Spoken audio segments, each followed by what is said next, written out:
La respuesta correcta era la A, ¿no? Si los síntomas están presentes durante los últimos 6 meses de vida. Respuesta A. La segunda, paciente femenina de 50 años con cuadro clínico de 3 meses de evolución, cursa con dispepsia, caracterizada por dolor en epigacho, glótico, diabetes y vómitos postprandiales. ¿Es correcto que los vómitos postprandiales son causados por una gastroparesia obstructiva propia y probablemente maligna? La respuesta es C. Vamos a la 3. Las siguientes alteraciones de los exámenes complementarios sugieren probable etiología secundaria de la dispepsia. La respuesta era D. Todos son correctos, ¿no? En la 4. En relación a la gastritis crónica por Helicobacter pylori, ¿es correcto? Todos son falsos. La respuesta era E. Todos son falsos. En la 5, en relación a la gastritis crónica atrópica, ¿es correcto? Todos son correctos, ¿no? En la 6, en relación a la úlcera gastroduodenal, ¿es correcto?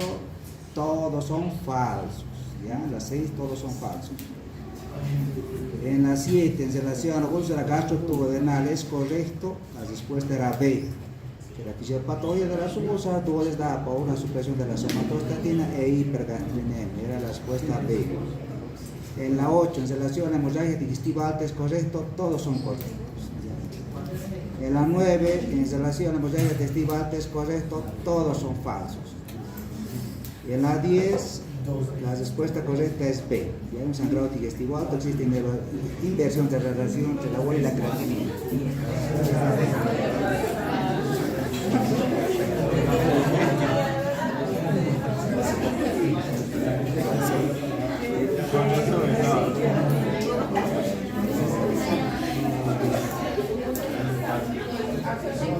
Bueno, continuamos por favor. Yo decía dos manos, lo que ya me leía el otro. Vamos a acabar esta parte de estómago. Vamos a probar una de las cosas.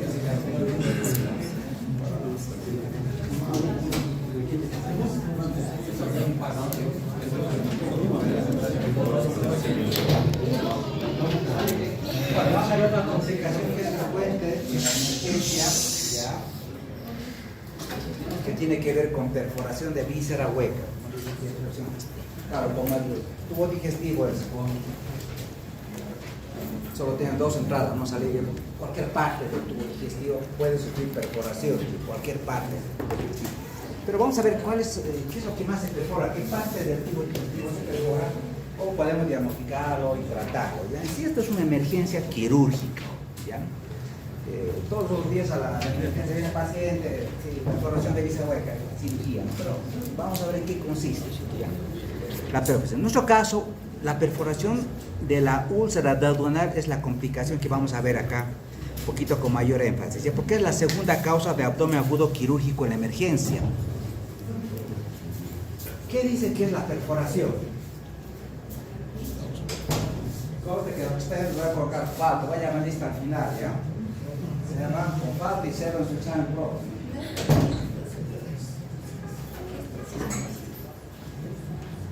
¿Qué es la perforación? ¿Qué dice el doctor? ¿Qué dice en la definición? ¿Se ve, no? ¿Está atrás? ¿Se ve?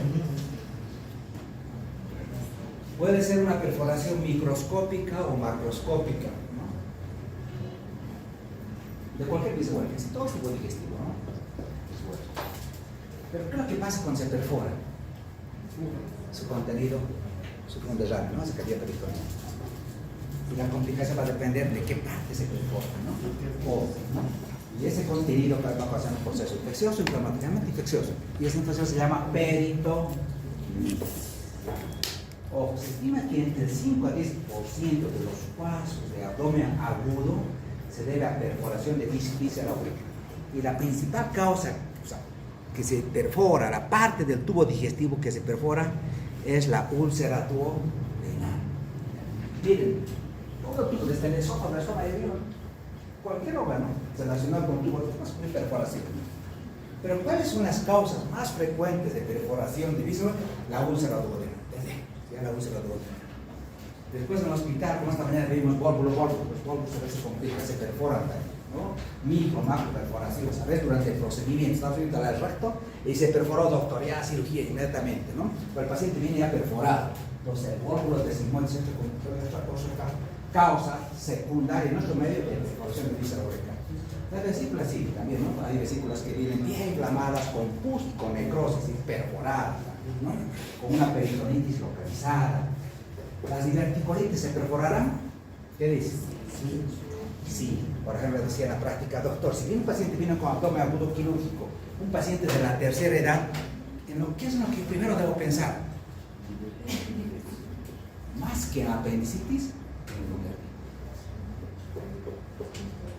más que ahora en pacientes jóvenes sí, lo primero que es apéndice, pero en el paciente peor, ¿no? Si el dolor es en fosa ilíaca, pero vamos a ver cuando hablamos de colon, casi el 80%, 90% de los divertículos están en el colon sigmoide, están en el colon ascendente. Estos se infectan y se perforan, e inclusive sangre, ¿no? Es una causa de hemorragia los divertículos, una causa de perforación los divertículos, de inflamación los divertículos. En los pacientes de mayor edad, a mayor edad, esta es la principal causa de abdomen agudo quirúrgico.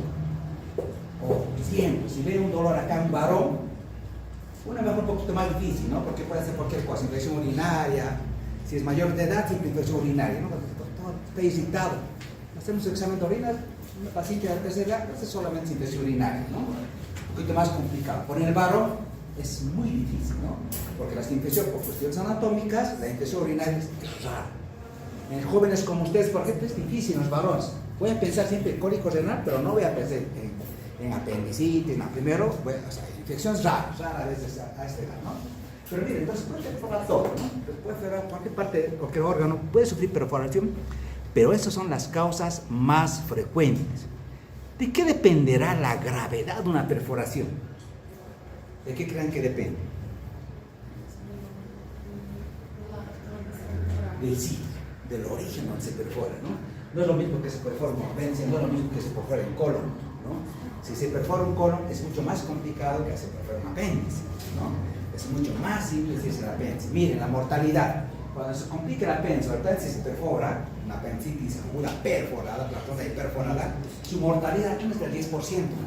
Pero si se perfora el colon, o hay una complicación postquirúrgica de una cirugía de colon, la mortalidad es alta por ciento, el 80%.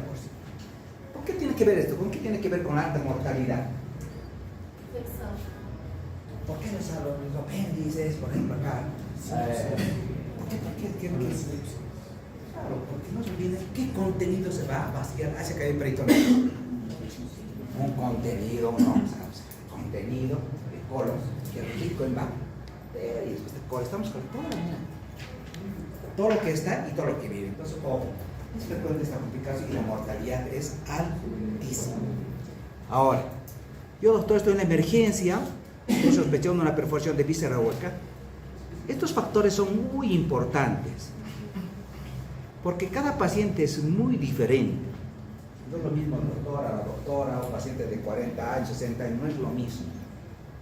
Por ejemplo, los pacientes de la tercera edad tendrán respuesta inflamatoria sistémica o no. Por ejemplo, ¿cómo yo me puedo dar cuenta que un paciente realmente tiene un abdomen agudo quirúrgico? Por ejemplo, fiebre. ¿Tendrá el paciente? A mayor edad ya no va a tener fiebre. ¿Tendrá leucocitosis? No va a tener leucocitosis. En un laboratorio apenas un calladito puede estar por ahí, un discreto desvío, no hay fiebre, ¿no? Pero hay cosas que nos hacen sospechar que está infectado. Por ejemplo, la doctora tiene una familiar, su abuelita tiene 80 años y de repente tiene alteración de estado de conciencia. Dice, doctor, mi abuelita es lúcida, se alimenta bien, es activa, a las 5 de la mañana está limpiando, pero ¿qué pasa cuando le da una infección urinaria? Se desorienta, alteración se desorienta, se pone inactiva, pierde el apetito, ¿no?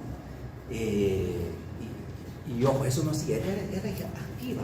Entonces los síntomas de infección son diferentes, no esperen fiebre, ellos son los trastornos neurológicos de comportamiento, desorientación, postración, falta de apetito, es infección urinaria.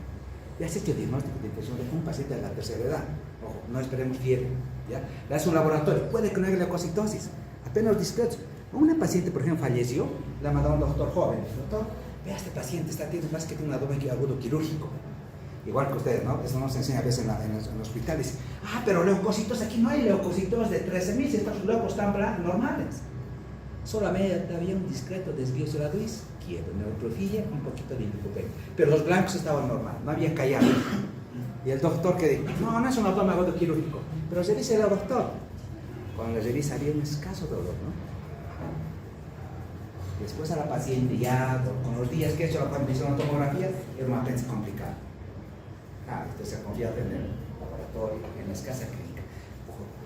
Los pacientes de edades extremas que están con inmunosupresión, que tienen comorbilidades, no esperen tener altas respuestas inflamatorias. Primera recomendación, ¿ya? Porque se les van a morir sus pacientes. Ustedes están esperando fiebre, leucocitosis, lumbar así bien intenso, casi nada. El paciente tiene otras alteraciones, otras manifestaciones, ¿no? Tengan mucho cuidado. Hay escasa respuesta a mayor edad. ¿Qué pasa con la perforación? ¿De qué, por ejemplo, si perfora una víscera, ¿por qué es la víscera que se perfora? ¿Qué va a ocasionar? La presencia de bacterias en la cavidad peritonea va a ocasionar peritonitis, ¿no? Y hemos dicho en peritonitis, ¿cuántos tipos hay? Primaria, secundaria y terciaria, ¿no? La primaria generalmente es la que nosotros vemos espontánea, es la cirrosis, ¿no? La secundaria es porque hay muchas bacterias, y la tercera es por tuberculosis, ¿no? Pues generalmente, ¿qué vemos? Esta es secundaria, porque tiene mucho microbio, ¿no? La gravedad, ¿de qué depende? Por ejemplo, si un paciente entra con abdomen, no se olviden que es una emergencia quirúrgica, eso pasa en horas, en días, ¿no? Llega al hospital, 70 años, 60 años. ¿Cómo está ese viejito? Pocas veces va a funcionar, un mal estado nutricional, tiene comorbilidades, diabéticos, inmunosupresor, toma corticoides. ¡Wow! No, ojo, depende de quién. No es lo mismo. Entonces uno tiene que ver estas cosas también para ver, ¿no? Si mi paciente tiene todo esto, yo tengo que ver ya empezando nutrición, enterar para enterar, ¿no? Uso de albúmina, ya tengo que estar bien, ¿no? Antibióticos. Adhesión, tipo de gérmenes. No tenemos estudios epidemiológicos, ¿no? Por ejemplo, en el hospital, ni acá ni en Cochabamba no hay, ¿no? No sabemos, digamos, cuál es nuestra incidencia por de gérmenes, intrahospitalarios, estos no tenemos, ¿no? Por ejemplo, en base a la experiencia, nosotros vamos a ver qué antibióticos se estarían recomendando, ¿no? Dependerá también la complicación del tiempo de evolución que dicen. Sí. Claro, mayor tiempo de evolución que el paciente está. Un paciente de Villa Tunal nos dice, doctora de emergencia, jovencita igual que ustedes, ¿no? Con apéndice complicado, perforado. Una semana se lo han tenido ya. ¿Cómo creen que ha llegado al hospital? Chocado, en shock. Con todo, con ictericia, con piel marmórea, hipotensa, con compromiso neurológico, en coma. Pues el paciente con shock. Hagamos lo que hagamos, ¿qué pasa con el paciente? Fallece. El tiempo. A mayor tiempo, mayor complicación. Entonces uno tiene que ver, pero doctor, ¿por qué es esto? Claro, puede tener pacientes que vengan un día, 2 días, pero si viene pacientes, ya digo, no. Este paciente va a requerir terapia intensiva. Es una emergencia, probablemente entra a la cirugía y después de eso necesitamos terapia intensiva. Por ejemplo, en terapia, en la emergencia, viene este tipo de pacientes así complicados, lo primero que hacemos es evaluar con el terapista. Porque necesita vasoactivos, necesitamos monitoreo, intubarlo, ¿no? Y decir, no tenemos muchas veces terapia en el hospital. Y hablamos con la familia, señora, no tenemos terapia, busque terapia afuera. Pero la se va a morir y a veces se muere, ¿ya? Entonces el tiempo de devolución es muy importante, ¿no? Cuando el abdomen es un abdomen agudo, quirúrgico, porque es una emergencia quirúrgica, el síntoma capital, ¿cuál va a ser? El dolor. El dolor es un dolor súbito, intenso, pulmonar, estocada, una intensidad de 10 sobre 10, es transmitible, es azul. Ese paciente viene así, se torcido de dolor, ¿no? A eso se puede acompañar de náuseas, vómitos, poder desorar. Si le preguntamos a los antecedentes, este paciente tiene, a veces usa medicamentos, o IBP, se tiene un problema de dispersión. El examen físico, cuando ustedes están sospechando de un abdomen agudo quirúrgico, es muy importante, ¿no? Es muy importante, ¿no? Saber el examen físico. Si el paciente está inmóvil, con amplitud arqueática, con respiración superficial, ¿no? A veces ya con disociación tóraco-abdominal, no está ventilando bien, está inestable, taquineico, hipotenso, hipoperfundido. Pero cuando usted habla, ¿qué abdomen, doctor? Resistencia peritoneal, tiene dolor a la descompresión, tiene un Bloomberg positivo. Este paciente está irritado. Inmediatamente, ¿no? Inmediatamente esto es cirugía. Pero cuando yo estoy pensando que mi paciente ya está con sepsis, con peritonitis, tengo que pensar, ¿tiene criterios de sepsis o no tiene criterios de sepsis? El diagnóstico de sepsis se pasa enfermo, está pasando. Por ejemplo, el concepto de sepsis se ha modificado, ¿no? Antes era SIRS, asociado a una respuesta inflamatoria, una infección masiva, sepsis, ¿no? Eso era antes el concepto de la definición de sepsis. Ahora la definición de sepsis ha cambiado, ¿no? Dice una disfunción multiorgánica, hablamos de disfunción multiorgánica, es decir, cuando fallan muchos órganos. Disfunción multiorgánica causada, obviamente, por una respuesta exagerada del organismo ante un evento infeccioso, ¿ya? Pero que eso puede amenazar su vida. Entonces, eso ha cambiado, ahora es disfunción. Eso es importante. Pero, por ejemplo, usted está en una emergencia, el doctor está en la emergencia y de repente viene un paciente con abdomen autoquirúrgico, tiene datos de infección, ¿no? Tiene leucocitos, el examen físico. Entonces, inmediatamente, este paciente tiene sepsis o no tiene sepsis. Entonces, el SOFACU nos ayuda a hacer el diagnóstico de sepsis en emergencia. ¿En qué consiste el SOFACU? ¿Ya? Entonces, yo quiero ver disfunción mitocárdica. Para evaluar esta escala, ¿ya?, del SOFACU, se necesitan solamente 3 criterios. Vamos, es Glasgow, que tenemos que ver, ¿no? Normalmente es 15/15. Si va a deteriorarse, si es menor a 13, ya cumple un criterio. La tensión arterial sistólica, si es menor así, ya cumple un segundo criterio. Y si la frecuencia respiratoria es mayor a 22, ya se cumple el tercer criterio. Es decir, de estos 3, solo necesito 2 criterios para hacer el diagnóstico de sepsis. Si me tenés hipotenso taquimnémico, ya he hecho el diagnóstico de sepsis. Si estoy sospechando que mi abdomen algunos quirúrgico será una sepsis de foco abdominal, ¿ya? Sepsis de foco abdominal. Ya he hecho el SOFACU. ¿Cuántos criterios cumple el doctor? 2, doctor. No tiene criterios, menos de 2, 1. Entonces hay que monitorizar, ¿no? O pero si ya tiene, porque la conducta es muy diferente. Si no tiene sepsis, solo una infección, tal vez localizada, ¿no? Sistémica, que no tenga disfunción. Inclusive, ¿el uso de antibióticos cambiará o no? ¿Qué dice? Sí. Claro, no es lo mismo. Con un paciente que no tiene sepsis, probablemente con sepsis vaya bien. Pero si mi paciente tiene sepsis, no, le voy a dar imipenem, le voy a dar amikacina, voy a dar metronidazol. Cambia la conducta. Si está en shock séptico, ¿será lo mismo? No, tengo que ser mucho más agresivo con los antibióticos. O sea, el diagnóstico, lo que ustedes hagan, es importante. Por lo tanto, chicos, este SOFACU nunca se olvide, ¿ya? Este SOFACU, esta escala nos permite hacer el diagnóstico oportuno, rápido de la sepsis en emergencia. Es decir, con los 3 criterios no es difícil. Presión, frecuencia respiratoria y Glasgow. Ya se cumple 2 hechos diagnósticos de sepsis. El doctor tiene sepsis de foco abdominal. Perfecto, ya he hecho el diagnóstico, no es complicado, ¿no? Y después, claro, hay que saberlo diferenciar de estos 3 con shock séptico. Si el paciente, mire, tiene sepsis y está hipotenso, y esa hipotensión es persistente, piensa que yo le he dado vasopresor, nada, el paciente está en shock séptico. Este paciente, por ejemplo, tiene que ir a la terapia intensiva. Supongamos que el doctor está en cualquier centro de salud. Lo importante es manejar los diagnósticos un poquito más fino, ¿no? Si usted, por ejemplo, identifica y hace este diagnóstico de doctor, que está en shock séptico, está con dolor excitado, está hipotenso, taquicárdico, está chocando. Esto tiene que ir al tercer nivel, no puede ir al segundo nivel.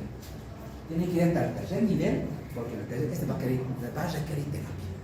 Va a requerir UTI, chicos, va a requerir UTI, ¿no?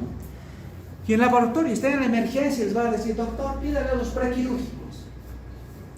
Pero, doctor, ¿qué son los prequirúrgicos? Este ya tiene que saber. Mañana pasó usted ya así, no, pídale a los prequirúrgicos. O sea, en la emergencia tienen. Los prequirúrgicos consisten en qué? Primero tengo que ver el hemograma. Primero, tiene que ver siempre un hemograma, ¿ya? Un perfil metabólico que consiste en glicemia, creatinina, simple. 3 electrolitos, porque a veces el potasio se sube y las arriba. Aquí siempre tiene que ver electrolitos, ¿ya? Depende, tengo que ver su tratón de coagulación. No se olvide que la sepsis altera la coagulación. La sepsis altera las plaquetas se bajan, los tiempos se prolongan, hace coagulación intravascular diseminada, pero esto tiene que haber. Una prueba rápida para el VIH, hay que hacerlo, ¿no? Hay que hacerlo. No se confíen, chicos, en todo lugar simples medidas de bioseguridad de VIH. El otro día en la consulta hay una señora, doctora de diarrea crónica, pero una señora de la rural de escasos recursos económicos, ¿quién pensaría que tuviera VIH? Le hacemos las pruebas positivo. Después viene su familia positivo. Si eran del área rural, acá de Punata, del Valle Alto, uno dice, pero acaso no, cuidado, no se confíe, ¿no? Siempre hacemos pruebas de VIH, ya nos permite, antes había que firmar consentimiento, ahora temprano, ¿no? Para ver si está infección o caso. Si nosotros identificamos sepsis, shock séptico, de entrada, por ejemplo, es gasometría, porque esta viral terapia. De entrada es gasometría. Y miren el hemograma, pueden encontrar en el hemograma esto. ¿Qué le llama la atención a este hemograma?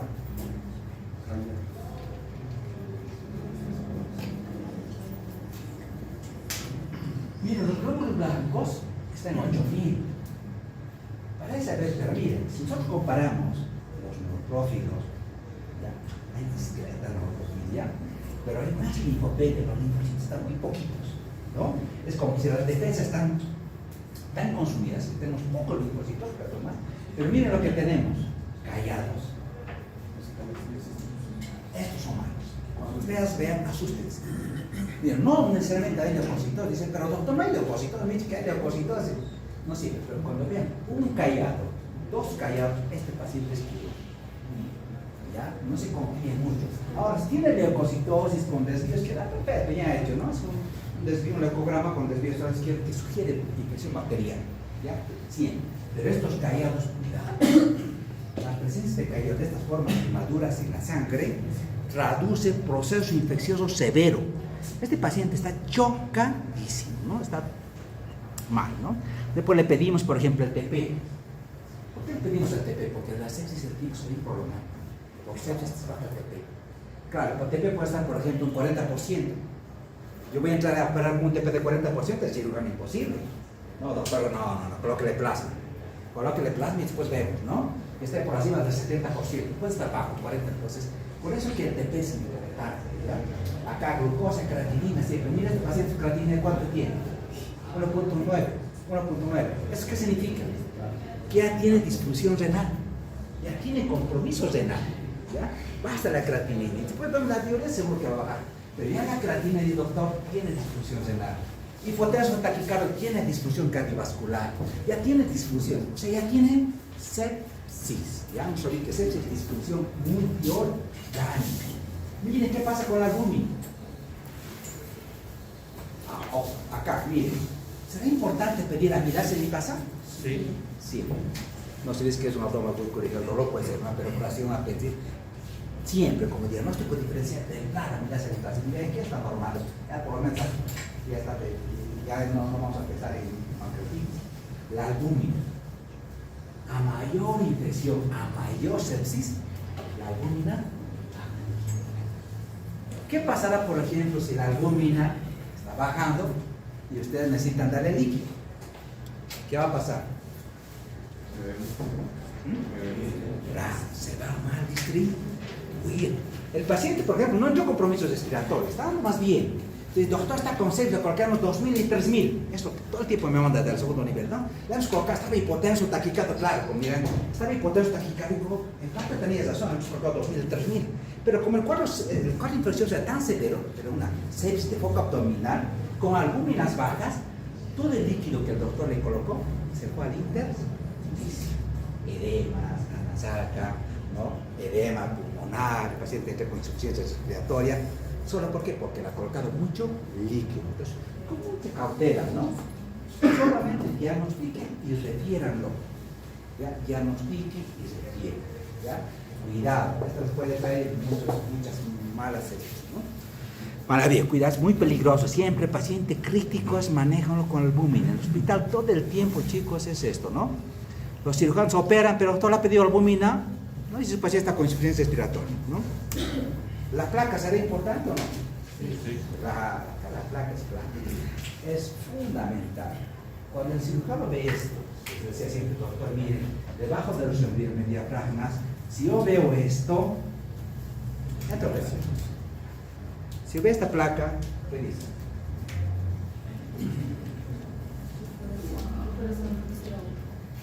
Es una perforación de córnea.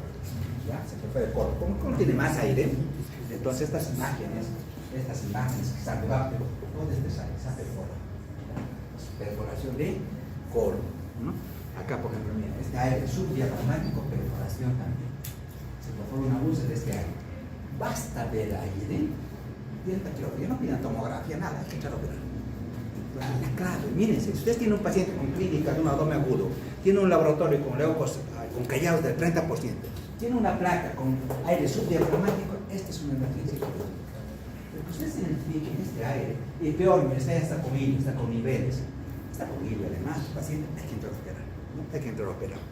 Entonces, solo con el examen físico, con datos de incitación, con un ecograma patológico, con una placa de tórax, de estas características, el cirujano dice, pasen por favor al quirófano.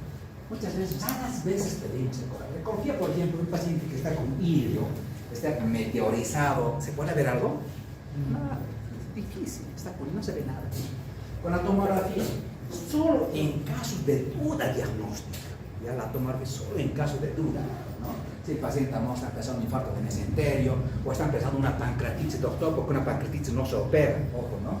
Entonces, solo en caso de duda, podríamos hacer, ¿no?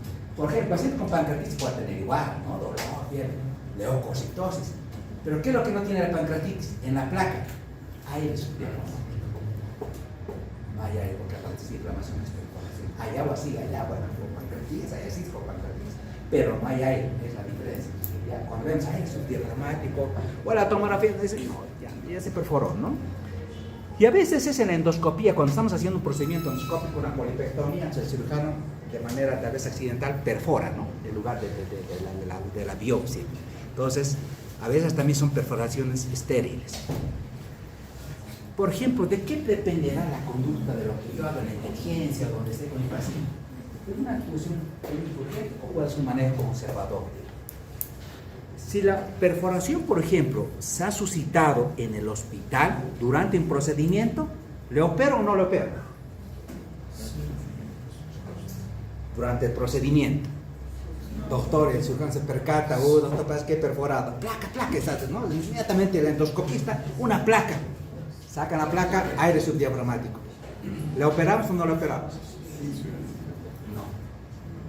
Se hace una conducta expectante. Ya, expectante.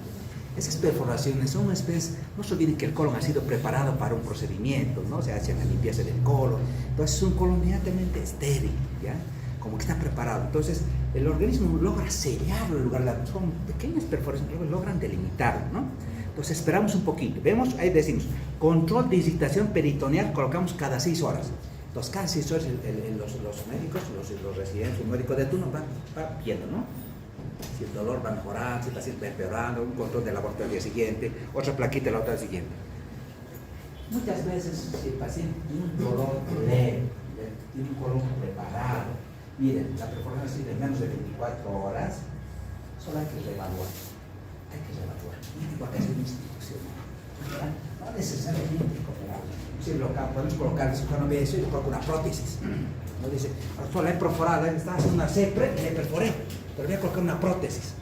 Listo, la prótesis tapó la obstrucción, lo selló la obstrucción. Y el organismo, por su parte, va a sellar también, ¿no? Va a sellar. Entonces, el tratamiento es conservador cuando se hace en una institución, cuando el paciente está preparado. Pero el tratamiento generalmente es quirúrgico cuando la perforación se ha suscitado en el medio extrahospitalar. Es decir, ¿no? Controlar la infección, inclusive muchas veces hacen 2 tiempos, ¿no? El paciente le hace un primer tiempo, una primera exploración, y así con la parotomía contenida, así solamente aproximarse, entra en la terapia intensiva. ¿Por qué? ¿Por qué no cierran? El cirujano, ¿por qué no cierran? Si está todo lleno de pus.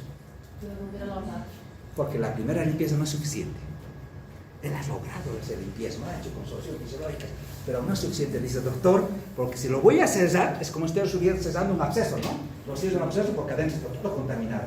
Entonces voy a hacer una segunda oportunidad, o sea, una segunda intervención. Una segunda intervención una vez que el paciente, pero esto claro, esto va a la terapia porque está chocado, porque está séptico, ¿no? Entonces al segundo o tercer día, cuando el paciente ya voy a hacer una segunda intervención. Entonces hace una segunda limpieza y recién hace el cierre definitivo y el paciente está mejor, ¿no? Entonces, el cirujano también ve, o sea, ese criterio, qué es lo que ha encontrado, ¿no? Pero muchas veces siempre hay complicaciones, ¿no? Por ejemplo, ¿de qué dependen estas complicaciones? La infección, la licencia, las fístulas. De muchos factores, ¿no? Uno del propio paciente, te puede ser de tipo de contaminación. No se olviden que el paciente muchas veces, el paciente, por ejemplo, que hemos operado recién, ha hecho una fístula, tiene débito fecaloideo, aunque escaso por los drenajes.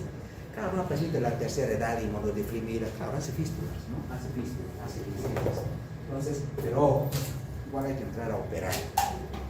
Les decía, por ejemplo, la clave es darle un buen antibiótico, aparte de colocarle sonda nasogástrica, vesical, hidratarle. La antibioterapia es importante. Por ejemplo, el mejor esquema, ¿cuál cree que es el? Depende. Si el paciente tiene comorbilidades, usa corticoides, tiene diabetes, entonces si el paciente está chocado, yo prefiero darle este esquema. Y tiene metro y amiga. Todos los pacientes que habíamos manejado en el hospital, así chocados, inclusive los que son muy críticos. Pero ¿qué hacen muchas veces solamente? Septimetro. ¿A ti ustedes van a cirugía? A todos septimetro. Septimetro, no. Es que depende de cada caso. Ya depende del caso. Una primera opción, si no hay datos así de sepsis, la primera opción podría ser bien, ¿no? Siempre asociamos septic, metro, pero yo la asocio siempre es amiga. No se olviden que la mica es una aminoglucósica, el bactericida, te limpia todos los gram negativos, ¿no? El metro, los anaerobios, el otro gram, o sea, se potencia, ¿no? Se potencia. Entonces, me gusta, los resultados son muy buenos con amica, sí, claro, con buena función renal, ¿no? Hay que tener mucho cuidado. Siempre, chicos, identifiquen esto, ¿no? ¿Qué pacientes se van a beneficiar de la UTI? Si hay un diagnóstico oportuno, adecuado, si el paciente está en shock con disfunción multiorgánica, este paciente necesita UTI, ¿no? Necesita UTI, porque necesita soporte ventilatorio, renal, nutricional, vasopresor. Este paciente necesita UTI. Pero será lo mismo un abdomen agudo quirúrgico, un varón o una mujer, ¿qué dicen? ¿Qué pasa si la doctora entra con dolor abdominal? ¿Qué de diferente habrá entre un abdomen agudo de la doctora y un abdomen agudo del doctor?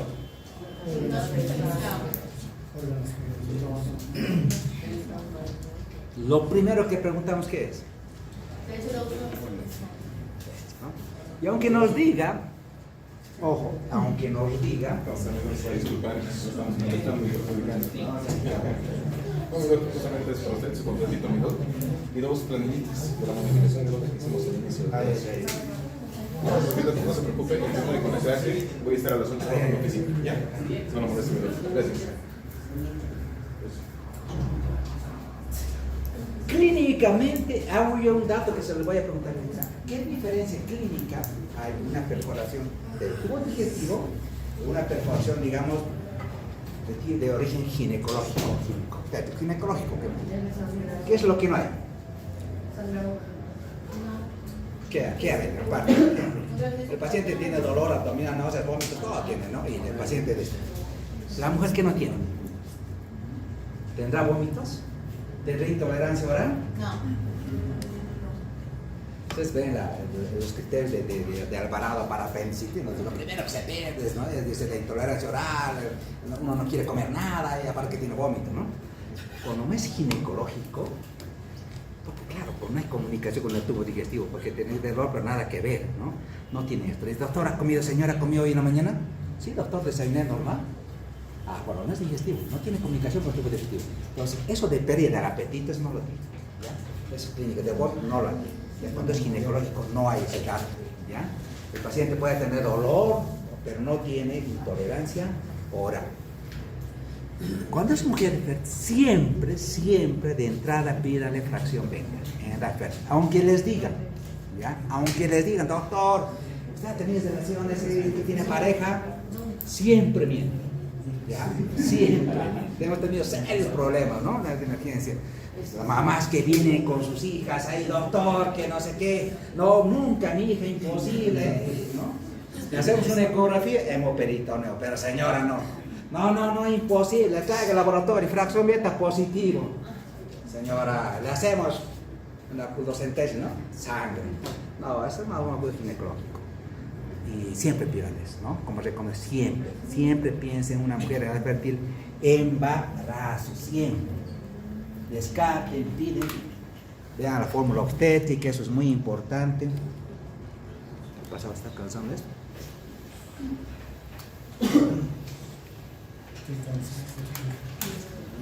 Ahora sí, ahora sí.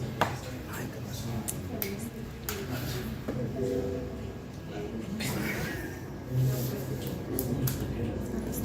Negativo eres.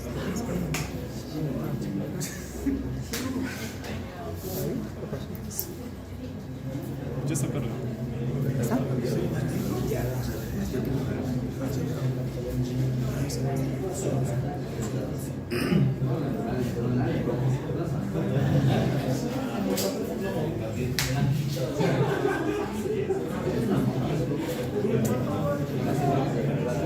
Bueno, vamos a ver esta última parte, chicos. Vamos a ver, acabamos con este estómago. Vamos a ver del cáncer gástrico, ¿no? Cáncer, esto. ¿Cuál creen que en los hospitales es la principal causa de cáncer? En el hospital. De todo el tubo digestivo, ¿cuál creen es la principal causa de internación por cáncer? Cáncer gástrico. Cáncer gástrico. ¿Ya? Lamentablemente se están peleando entre el colon, recto, colon y el estómago, ¿ya?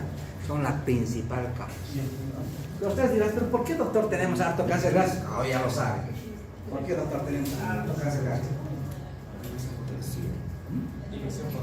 Claro, porque la prevalencia de infección, doctor, en nuestro medio es del 80%.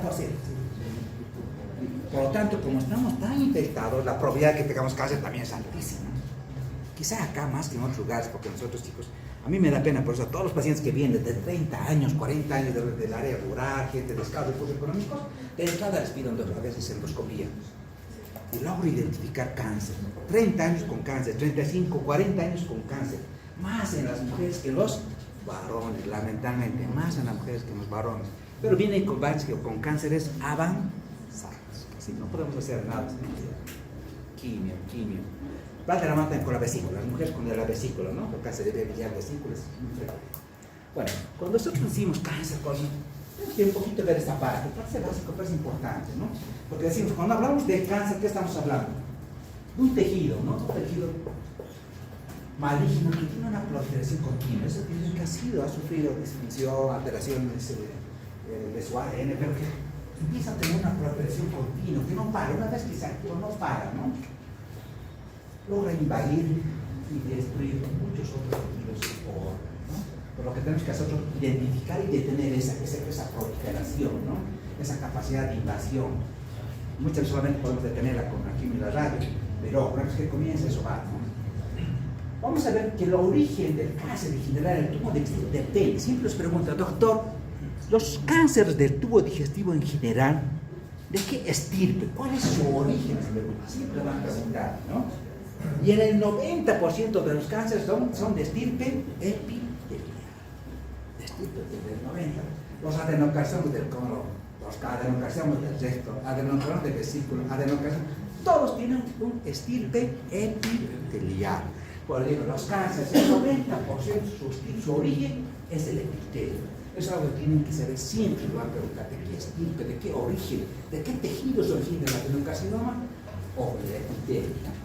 Claro, hay otros cánceres que tienen otros orígenes, por ejemplo, ¿no? Los linfomas, los sarcomas tienen otro origen, los tumores estomacales intestinal, por ejemplo, los tumores neurológicos, los melanomas, los melanocitos, tienen otro origen, ¿no? Pero el más frecuente son los adenocarcinomas. En general, los cánceres a nivel mundial es la quinta causa de cáncer, ¿no? En general, en el mundo. La cuarta causa de cáncer, de muerte por cáncer, es más frecuente en general. Obviamente son estadísticas de otros países, no son tanto nuestras, ¿no? Entonces ayer nosotros decíamos, estos son más de otros países, México, Estados Unidos, ¿no? En varones mayores de 50 años, varones 3 a 1 mujeres. Ojo, después del cáncer colorectal, el cáncer gástrico es el más frecuente. Y esto es importante, el adenocarcinoma es el 90% son ocasionados por adenocarcinoma. Claro, vamos a tener cáncer, depende. Puede ser cáncer que están ocasionados en la parte proximal, cerca al cardio, se llama cardinales, o puede ser realmente distales, ¿no? Entonces, tumores distales o no cardinales, ¿ya? Pero pueden ser proximal o pueden ser distal de acuerdo a la localización. Entonces, en el antro, en la curvatura menor o está en caries, depende, porque el tratamiento también depende. No es lo mismo operar uno que esté en caries, otro que está operado acá. Los síntomas también no son los mismos que está acá en el fondo y caries que esté aquí en el antro o en el bulbo abdominal. Son muy diferentes, las manifestaciones van a ser muy diferentes, ¿no? Pero claro, dicen, entonces, ¿quiénes pueden tener? ¿Qué factores hacen que el paciente o los pacientes tengan cáncer? Tiene que ver con factores nutricionales, tiene que ver con factores ambientales, el alcohol y el tabaquismo. El factor nutricional, todas aquellas personas que tienen dieta ahumada, ¿no? Donde hay mucho chulasco, parrilladas, Argentina, Chile, no tiene harto cáncer, ¿no? Harto. Allá, ¿no? Baja cantidad de frutas, verduras y mucha sal, ¿no? Factores ambientales, factores ambientales tienen que ver con la alimentación, pero con la aplicación especialmente de los alimentos. Y acá el factor ambiental es el helicobacter, siempre el helicobacter en la mano, ¿no? Y esto que el paciente que tiene alcohol, tabaquismo, acá se le cansa. Pero en nuestro medio, chicos, el helicobacter es el principal factor ambiental, ¿ya? Pero hay enfermedades que pueden predisponer a cáncer, sí. Un paciente que tiene una cirugía gástrica previa puede llevar a cáncer. Una gastritis crónica, y hemos dicho, si es atrófica, lleva a cáncer gástrico. Una anemia perniciosa lleva a cáncer gástrico. La presencia de pólipos en el estómago. Cualquier pólipo en cualquier parte del tubo digestivo debe ser extirpado. Porque si usted tiene un pólipo en la vesícula, ¿sacamos la vesícula o no? Sí, va a acabar en cáncer. Si tiene familiares de cáncer de vesícula, hay que para las hijas hay que extirpar, no los pólipos. Porque por un tubo digestivo se la sabe, no hay que hacer la polipectomía. Ojo, cualquier paciente que esté infección por eso, si el paciente tiene acción de cáncer, tiene infección pericardial, hay que asegurarnos de erradicarlo, hay que asegurarlo, ¿no? Tiene que ver también con factores genéticos, porque eso también tiene, ¿no? Se hereda, familia de primer grado, y además se dice que actualmente se hace una determinación genética de que hay personas que tienen un gen cancerígeno. ¿Y cuál es ese gen cancerígeno, doctor? Se ha identificado que el gen caderina estaría identificado con cáncer, ¿no? Con cáncer gástrico. Aquellos pacientes que tienen este gen tienen alta predisposición a hacer cáncer. Ya está haciendo dosificaciones, ¿no? Bueno, pero el helicobacter es el principal factor de riesgo para el cáncer, ¿no? Por eso que desde 1994, de hecho, la Agencia Internacional lo ha decretado como carcinógeno número 1 o definitivo para cáncer, ¿no? Y tiene que ver con estos genes de virulencia del helicobacter. El caja, no el baja, el caja. Este caja se asocia a mucha inflamación, mucho más interna, altos grados de atrofia de la mucosa gástrica y alta probabilidad de adenocarcinoma gástrico.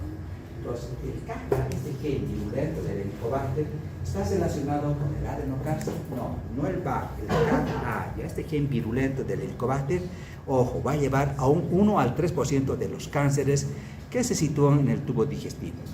Y hemos indicado qué pasa cuando el paciente es condolizado con la bacteria. Bueno, dicho por ejemplo que el 80% no haga ninguna complicación, ¿no? Pero hay un 20% puede ser. Pero de ese 20%, el 1 al 3% puede acabar haciendo cáncer, ¿ya? Pero y sufre todas estas etapas, ¿no? Una gastritis crónica superficial, gastritis crónica atrófica, metaplasia, después del otro lado, después de la neoplasia interepitelial, adenocarcinoma. Toda esta cascada de eventos histológicos que pasa se llama fenómeno de correa pelágica. Es el que hizo esta cascada, esta descripción histológica, ¿no? De cómo se llega al adenocarcinoma gástrico. Pero ya sé cuál es el agente, cuál es el factor de riesgo. Doctor, ¿qué pasa con los patrones de diseminación? ¿Qué pasa con la diseminación? Esto es importante. Hay pacientes que tienen un cáncer gástrico, está diseminado toda la pared del estómago. Es un estómago endurado, ¿ya? Frágil, sangra fácilmente. Esto se llama rinitis plástica. Este tipo de diseminación, ¿ya? De extensión local, ¿no? Se llama rinitis plástica. O sea, hay una infiltración difusa de toda la parte del estómago. ¿Ya? Se vuelve rígido, engrosado, obviamente se reduce la capacidad de almacenamiento, ¿no? Es una primera forma de diseminación, solamente local. Imagínense, si nosotros tuviéramos un cáncer solamente con una diseminación local, tal vez la gastrectomía podría ser curativa, ¿no? Si solamente es local, pero si ha dado siembra ya no es suficiente, ¿no? La gastrectomía no es suficiente. Puede haber diseminación local, ¿no? Si no hay siembra, podría ser la gastrectomía parcial o total una opción. Pero también hay diseminación linfática, ¿no? A través del sistema linfático, esas células malignas pueden desplazarse, ¿ya? De manera regional alrededor del estómago o pueden ir a distancia, ¿no? O metástasis a larga distancia, ¿no? Puede hacer siempre, ¿no? Por vía linfática puede hacer siempre.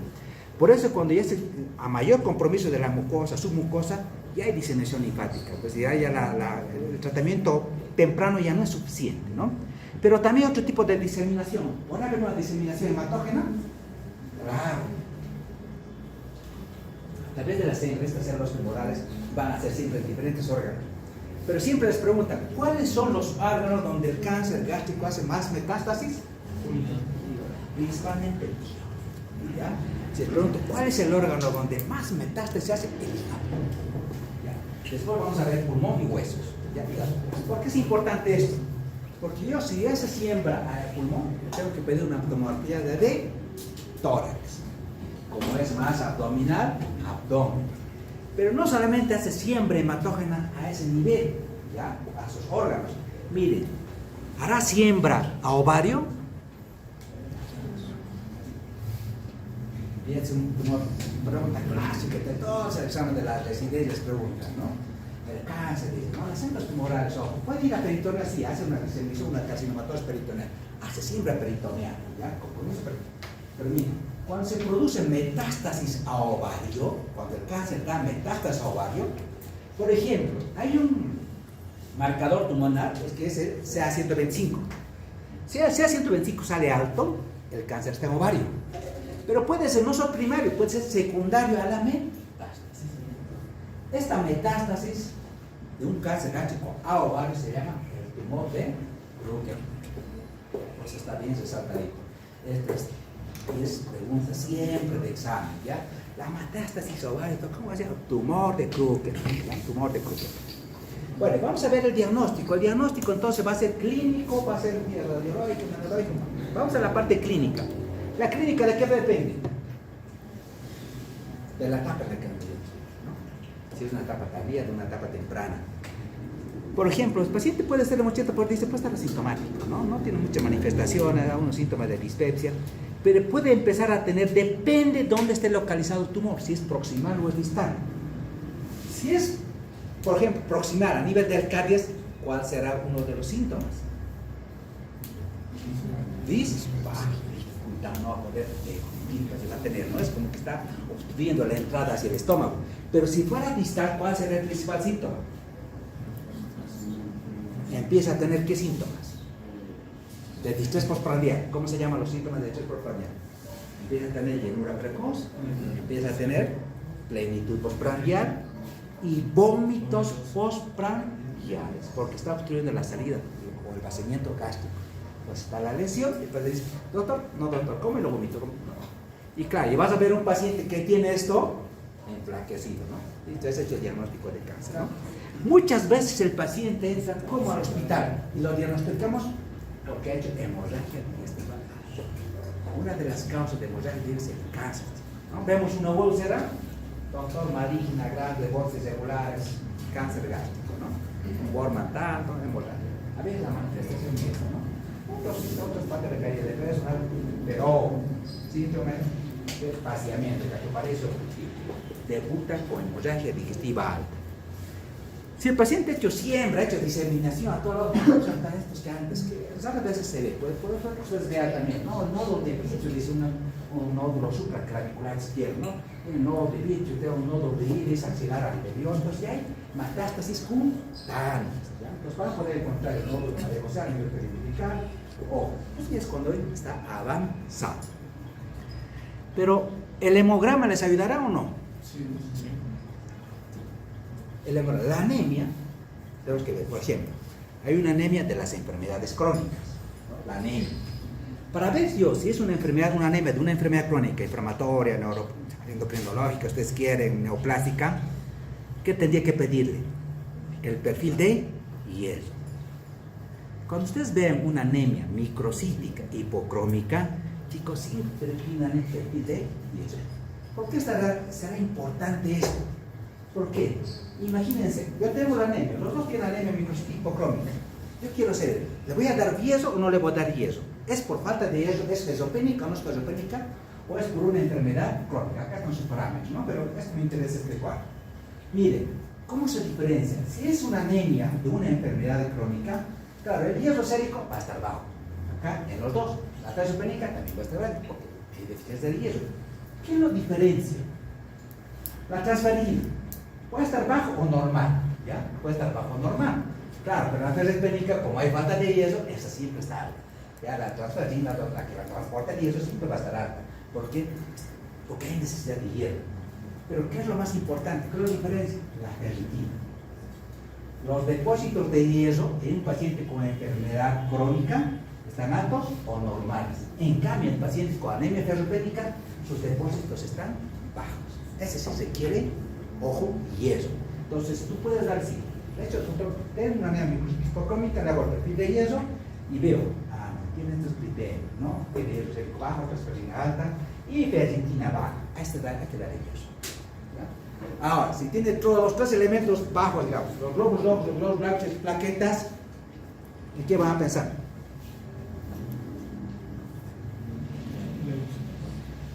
¿En qué pensaría? O es una enfermedad hematológica o es una hepatopatía. Si los tres están blancos. Inmediatamente he dicho, veo los tres globos blancos, inmediatamente en el perfil hemos DAS. Si el TEPI y la albúmina está normal, el problema es hematológico, va a pasarse a hematológico, ¿no? Pero siempre esto es bueno. Ahora, en cuanto a los marcadores tumorales, esto o sí tiene que ser. Porque este les va a orientar más o menos el sitio donde está, ¿no? O puede ser el primario o puede ser el lugar de la metástasis, ¿no? Imagínense, si yo tengo un antígeno carcino embrionario, el paciente ha venido, por ejemplo, por pérdida de peso, ¿no? Por astenia, pérdida de peso, enflaquecimiento, ¿no? Y le hago una sangre oculta, me sale positivo, le voy a pedir marcadores tumorales.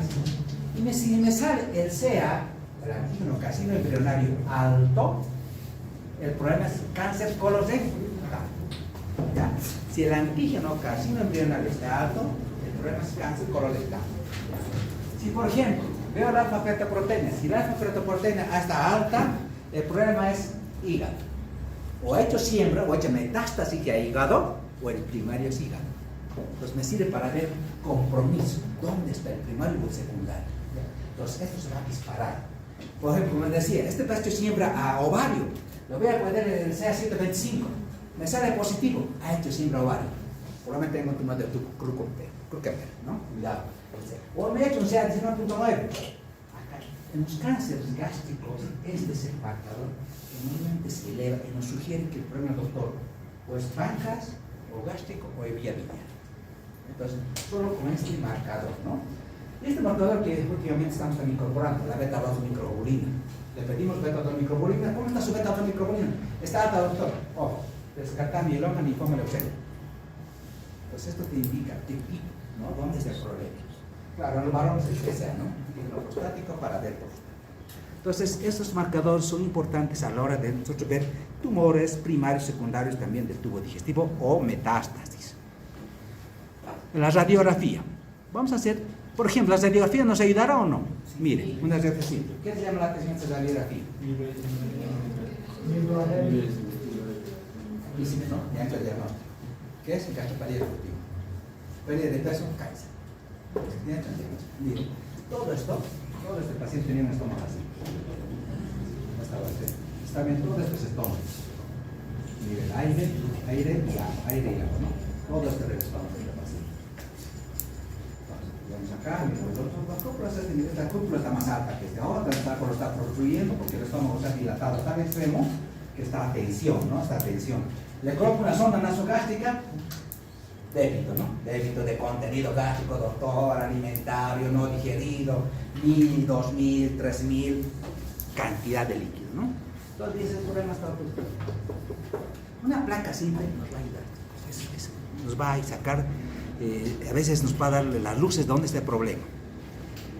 Otros estudios, claro, vamos a solicitar, por ejemplo, hemos dicho con el esófago, ¿no? ¿Le puede pedir una econdoscopía?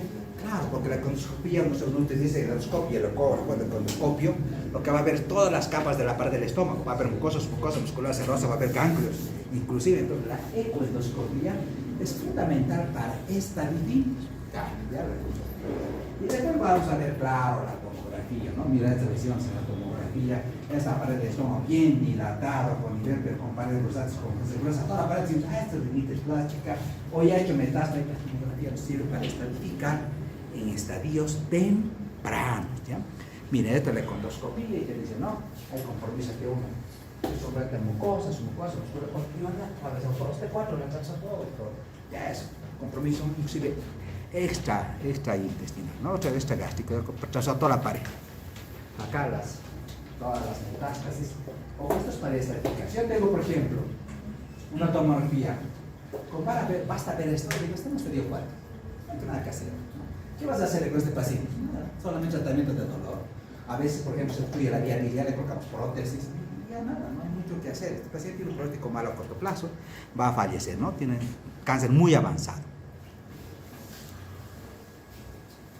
¿Será que necesitamos hacer una laparoscopía diagnóstica, entrar y ver, y muchas veces tomar biopsia? Hoy ha entrado justamente un paciente que lo trajeron del BNI, le habían tomado una biopsia en el caño, después le tomaron una biopsia en el final, pero era adenocarcinoma. Y el oncólogo dice, doctor, pero quiero saber el primario. No sé si el primario, la inmunohistoquímica tampoco fue concluyente. Entonces dicen los cirujanos, vamos a hacer una laparoscopía diagnóstica. O sea, vamos a entrar adentro y vamos a tomar biopsia en la cavidad abdominal, ¿no? No se confíe en la tomografía, ya, cuidado con la tomografía, a veces nos dan falsos positivos, ya, o escasa información.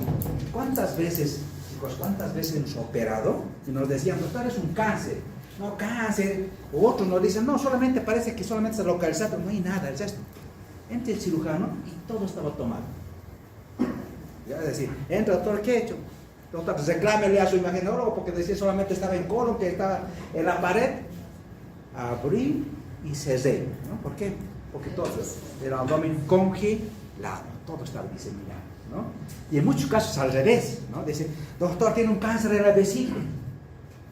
Y quiera, no era cáncer de la vesícula, solo un absceso perivesicular, ¿no?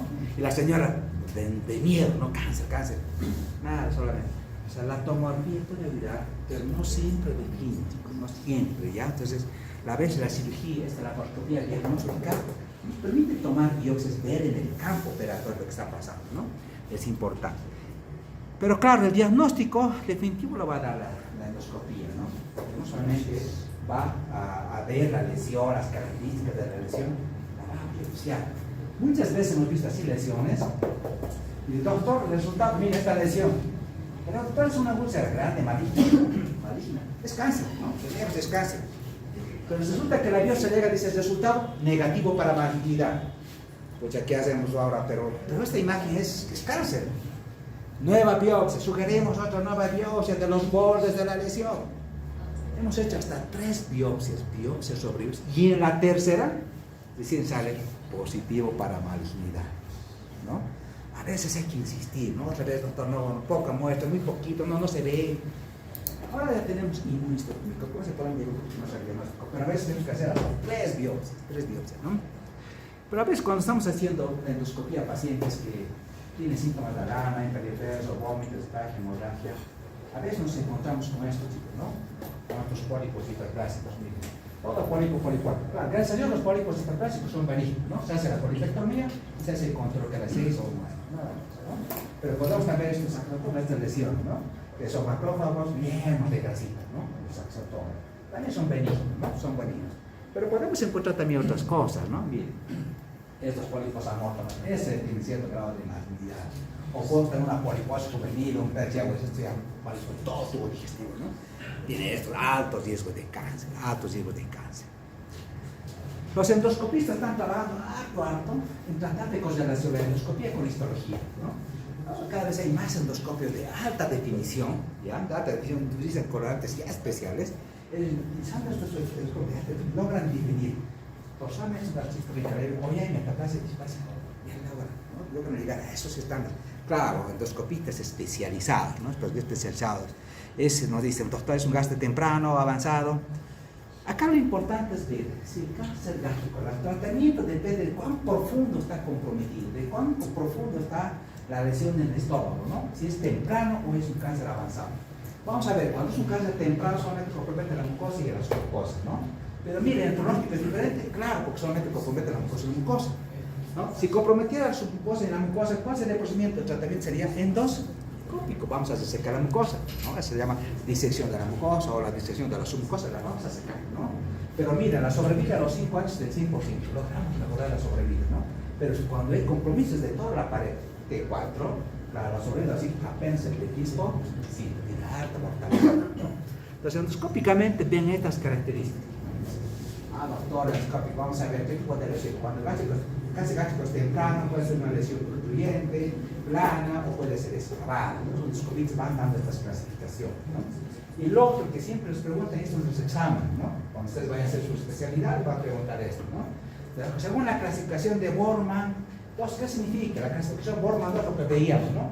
Es ulcerativo. La Borman es, además de ser ulcerativo, está infiltrando en la pared. La 4, Borman 4, todo infiltrativo, ¿no? Generalmente manejamos en el hospital, no tanto la clasificación japonesa de la pared, esta es la que estamos manejando.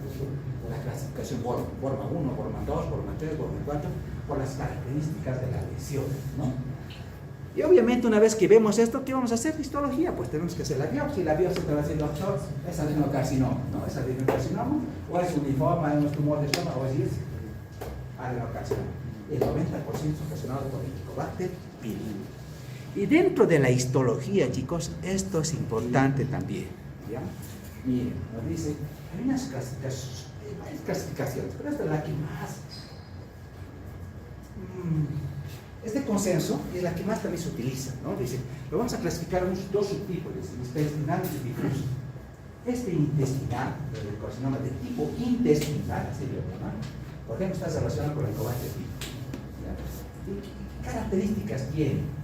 Se enfrenta más en varones, a mayor edad, están los casos de cáncer, donde está más el Helicobacter, es bien diferenciado. Si es bien diferenciado, tiene mejor pronóstico, es benigno, ya tiene forma granular, tiene diseminación, pero su pronóstico de este es benigno.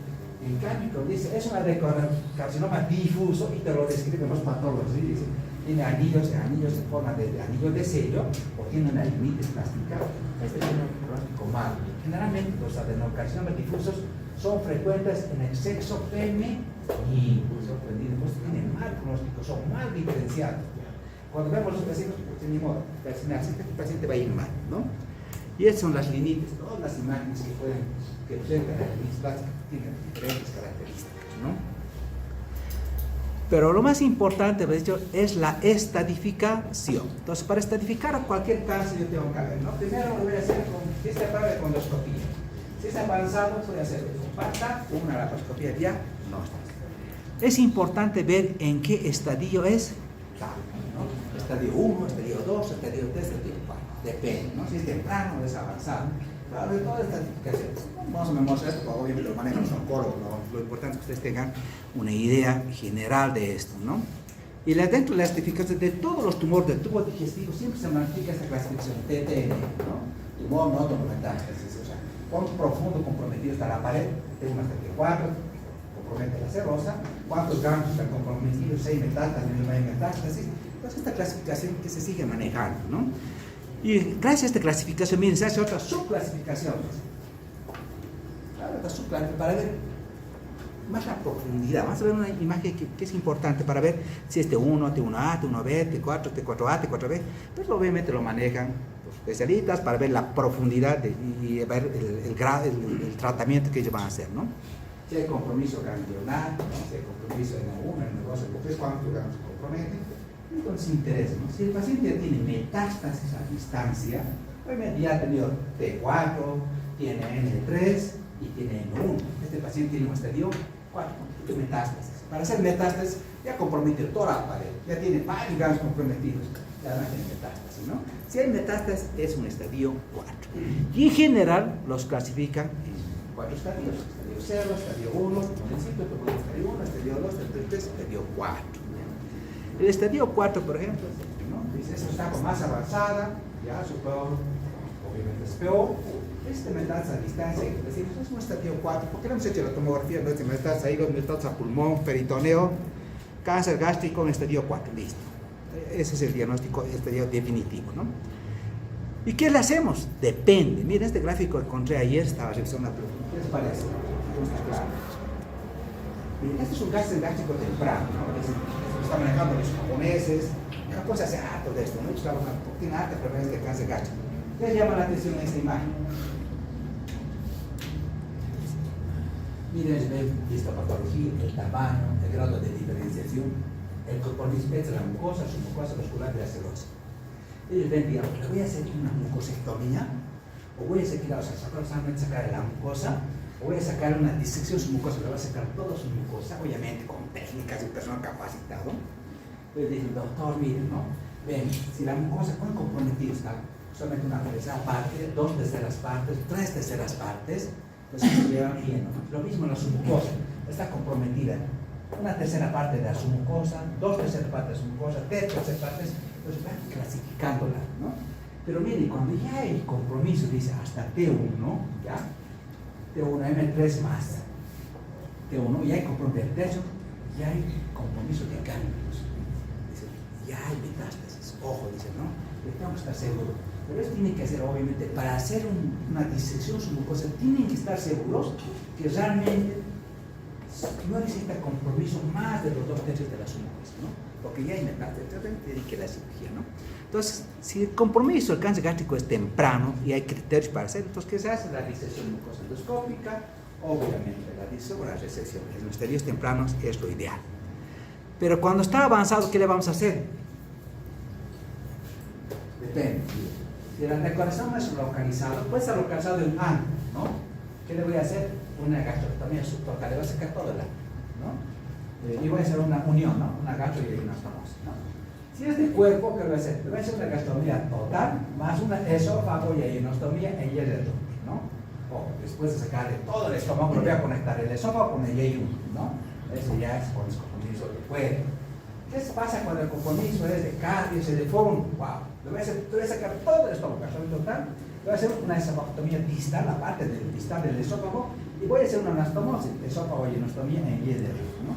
Depende, la cirugía va a ver, ¿no? Obviamente, esta cirugía también es algo paliativa, ¿no? Radioterapia asociada a quimio. Pero si está diseñado, depende si es operable o no es operable. Si es operable, es cirugía, ¿no? Para ver las cosas. Si es operable, sí, puedo ver las complicaciones, las obstrucciones o el sangrado, ¿no? Si está diseminado y no es operable, entonces solamente se hace la quimioterapia.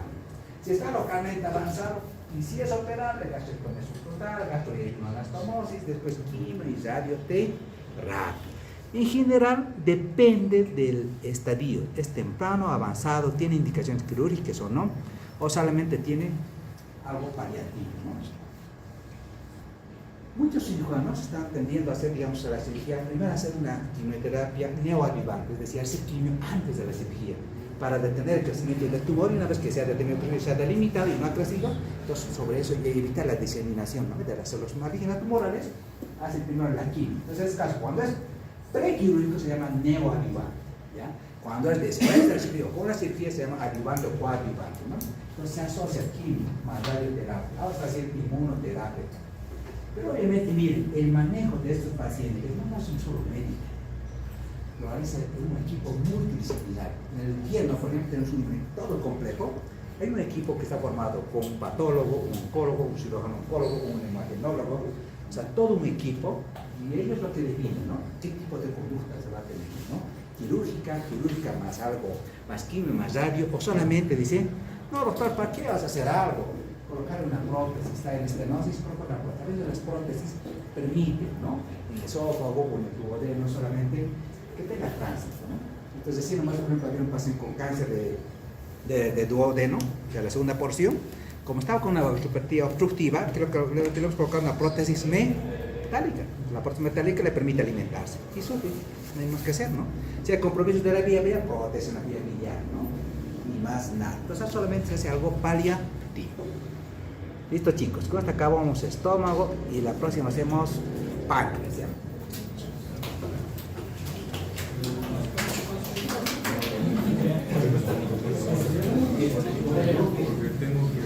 ¿Vas a ir a cenar?